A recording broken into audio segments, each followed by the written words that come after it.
My name is Roberta Clarke, and I'm the chair of the Inter-American Commission on Human Rights, and I'm also the rapporteur for the rights of LGBTI persons. This month, June, across the Americas and the Caribbean, we celebrate LGBTIQ Pride Month. The themes of the month tell the story. Be you, reflect, empower, unite. This is a needed moment to celebrate our right to be free and self-determination.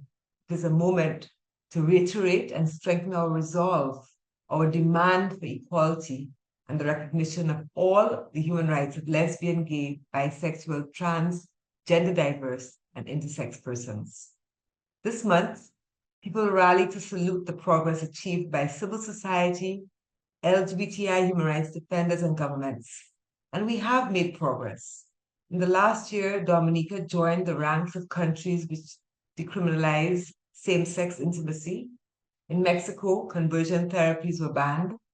Bolivia now legally recognizes civil unions for same-sex couples. Brazil established a national secretariat to promote the rights of LGBTIQ persons in public policies. And very recently, Ecuador ratified the Inter-American Convention against all forms of discrimination and intolerance. But we cannot ignore efforts to roll back rights. And so we must make visible the work that remains to be done to end prejudice and discrimination. At the Inter-American Commission on Human Rights, we know, because we receive information continuously, that LGBTIQ persons continue to face discrimination and violence in different areas of their lives, from schools, workplaces, health services, and even within their families. LGBTI human rights defenders can find their advocacy and activism restricted and even curtailed through repressive policies.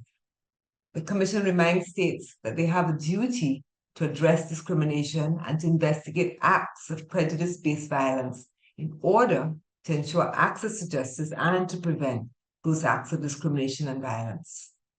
States should also ensure the conditions for LGBTIQ human rights defenders to do their work free of harassment and stigmatization.